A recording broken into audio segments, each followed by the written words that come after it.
Sais-tu quelle est la différence entre être religieux et être chrétien? Le religieux voit la Bible comme une obligation, comme un ensemble de lois et de règles qui doivent être suivies par tous. Il évalue les autres, mais pas lui-même. Il juge les erreurs des autres et ignore les siennes. Le chrétien voit la Bible comme une libération, comme des enseignements qui l'empêchent d'être emprisonné ou détruit par les illusions et les vanités de ce monde, car ce monde est mauvais.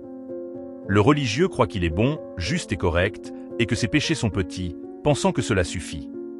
Le chrétien reconnaît qu'il est faillible, injuste et dans l'erreur, et il cherche à être transformé par la repentance, la conversion et l'action du Saint-Esprit de Dieu. Le religieux va à l'église par obligation, et non par un désir sincère. Il voit l'église comme un travail, se contente d'accomplir des services et de suivre des traditions.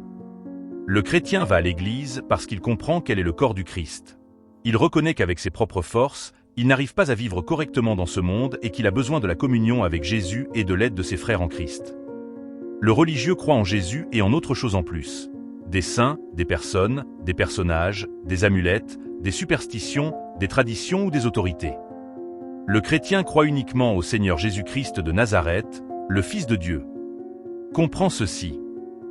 Dieu désire une relation et non une obéissance mécanique. La parole de la Bible et les paroles de Jésus sont pures. Le problème se trouve dans l'être humain, qui bien souvent ne veut pas écouter, ne veut pas apprendre et ne sait pas mettre en pratique. Lorsque nous cherchons à connaître le Seigneur Jésus-Christ, nous découvrons combien il est bon, aimant et parfait.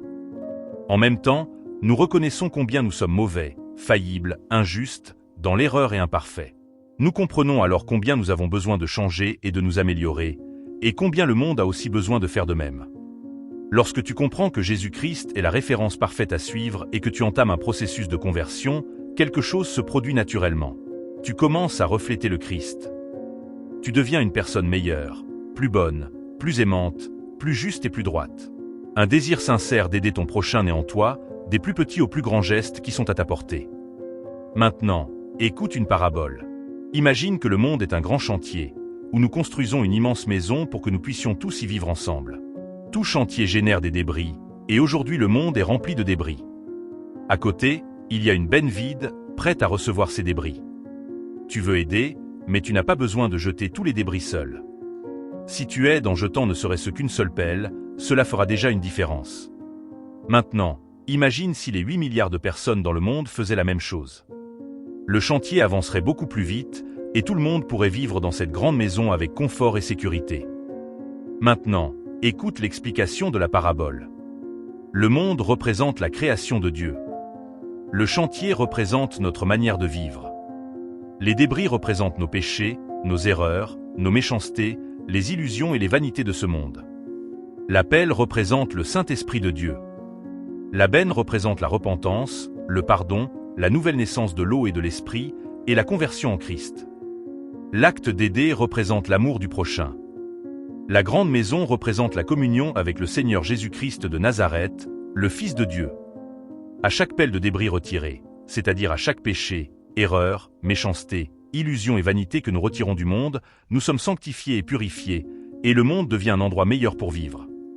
Tu ne changeras pas tout seul, mais si tu fais ta part, avec la repentance, la transformation chrétienne, de petits gestes d'amour et d'aide au prochain, et en enseignant aux autres à faire de même, le changement par Jésus sera possible. Pour ton bien, je te le demande. Change ta vie pour le mieux. Mets de côté l'orgueil et l'arrogance et permets-toi de connaître et de vivre une expérience surnaturelle avec le Seigneur Jésus-Christ. Il t'apportera une paix, un repos, une guérison, un bonheur et un amour que tu n'as jamais ressenti de toute ta vie. Apprends à connaître Jésus. La Bible a été traduite dans toutes les langues du monde. Lis les évangiles de Matthieu, Marc, Luc, Jean et les actes des apôtres. Tu y trouveras ce que tu as cherché toute ta vie. Crois au Seigneur Jésus-Christ et tu seras sauvé.